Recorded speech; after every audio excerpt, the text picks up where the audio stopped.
अच्छा सर, आज जो है वो एक तो कल तो जब कश्मीर का क्या हुआ? सर कश्मीर की हम बात करते हैं, मैं अगर आपको कल, क्योंकि हम जब बात कर रहे थे ना, जिस वक्त आप बात कर रहे थे कि जी फैसले मामलात पार्लियामान से हल होने चाहिए, सर उस वक्त पार्लियामेंट में क्या चल रहा था? उस वक्त दादा तक बात पहुंच गई थी, नहीं, बाप दादा तक दादाओं क्या तक। बात हाँ मौजूद। हाँ वो हमारे उमर अयूब साहब जो हैं, वो फील्ड मार्शल अयूब खान के पोते हैं, बिल्कुल और हमारे गौहर अयूब साहब के बेटे हैं। बिल्कुल।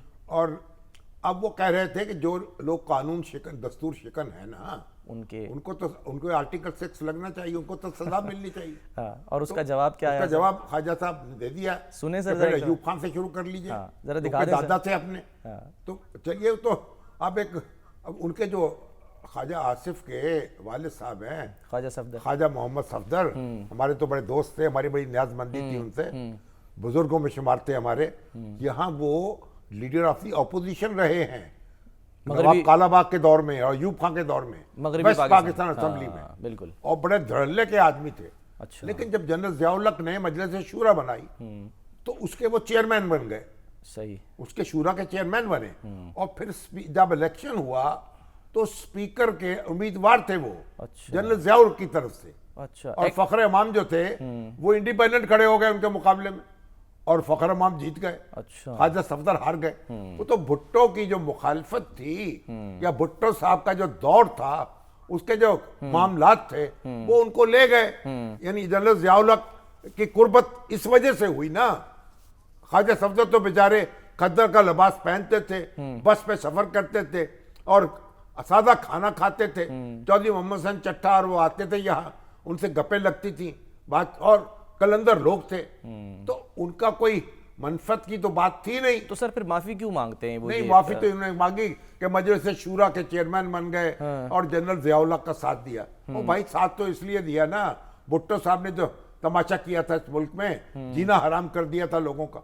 तो बहरहाल अब वो ख्वाजा साहब तो उनकी माफी मांग चुके हैं। पता नहीं उनको माफी, अपने बाप की माफी मांग चुके हैं, वो अपने दादा की मांग लें। Exactly. उसमें क्या हर्ज है? अल्लाह अल्लाह खैर अल्लाह, टिट फॉर टैट। वो कहते नहीं, मैं तो अपने दादा के बेहाफ पर माफी मांगता हूँ कि अपने दस्तूर जो है मनसूख कर दिया उन्होंने।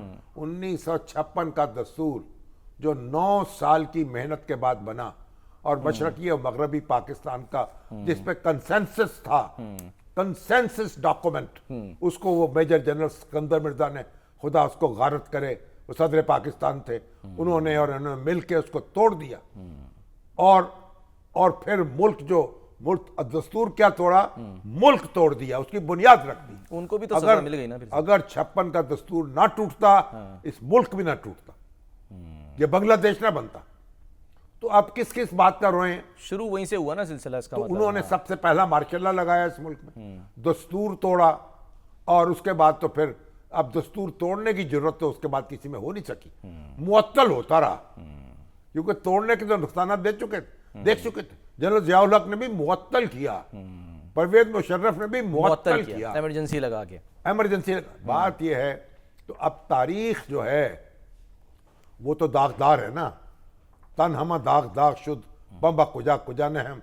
अब अगर हमारे उमर अयूब साहब, हमारे बच्चे नौजवान हैं, उन्होंने अब तारीख अच्छी तरह पढ़ी नहीं, वो हमें लगे हैं मार्शल लॉ लगाने वालों का कि मुश्किल कसने चले हैं, तो उन्होंने कहा पहले तो आपके दादाजी का नाम है, इनसे निपट लीजिए। हाँ जी।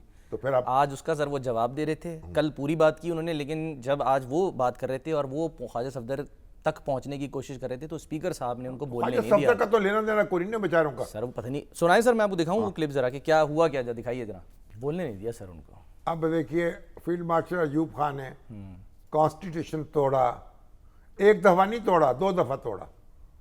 1962 का दस्तूर बनाया और फिर उसको तोड़ दिया, या खान के सपोर्ट कर गए। स्पीकर कौमी असेंबली को नहीं दिया।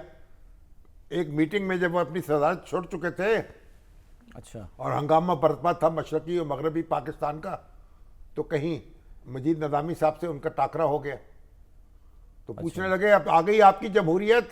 अच्छा, अयूब खान ने कहा तंज ले ली अपनी जमहूरियत। उन्होंने कहा मेरी जमहूरियत कैसे, मेरी जमहूरियत होती तो आप स्पीकर कौमी असेंबली को इख्तिदार दे के रुखसत होते। आप अपना मार्शल लॉ लगा के गए हैं, या को दिया इख्तिदार आपने, मेरी जमहूरियत नहीं है, ये आपका मार्शल लॉ है, इसको जवाब देना पड़ेगा। ट्रांसफर करके चलेगा। तो ख्वाजा सफदर जो हैं बेचारे, यानी एक बड़े दयानतदार, एक बासूल किस्म के यानी सियासी रहनुमा थे। उन्होंने ना को मार्शल लॉ लगाने में ना उसको हटाने में, भाई भुट्टो साहब ने जिद किया हुआ था सियासी कारकुनों को, तो जब जियाउल हक ने एक रास्ता खोला पॉलिटिकल प्रोसेस का, तो उन्होंने इसका सब उसके साथ हो गए। अच्छी बात है, आगे ताकि आगे धकेल सके।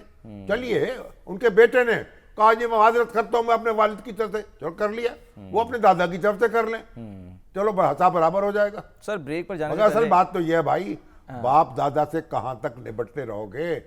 आज की बात करो, आज सोचो, तारीख से सबक हासिल करो, इकट्ठे मिलके बैठो।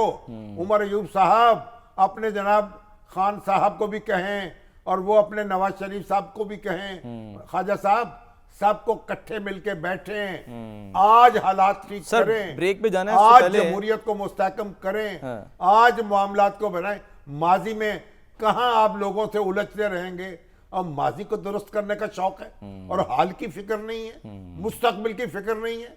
और ये जो मुस्तकबिल तो है वो मुंह फाड़े आपको निगलने के लिए बेताब आ रहा है, डरे उससे, गड़े मुर्दे ना उखाड़े फिलहाल। बड़े मुर्दे उखाड़ते चले जा रहे हैं, उससे क्या फायदा है? एग्जैक्टली मैं सिर्फ वो सुनाना चाह रहा हूँ जो बैरिस्टर गौहर ने, जो आज की आप बात करें, आज उन्होंने क्या कहा, खासकर खान साहब की माफ़ी से मुतालिक कि वो माफ़ करने को तैयार हैं। दिखाइए जी। वो भाई को पहले लीडर हैं जो जेल में गए हैं। कितने लीडरों ने जेलें आबाद कर ली, कहाँ से शुरू कर लें आप? कौन कौन है जेल में नहीं गया? आप पाकिस्तान की तारीख उठा के देख लेना।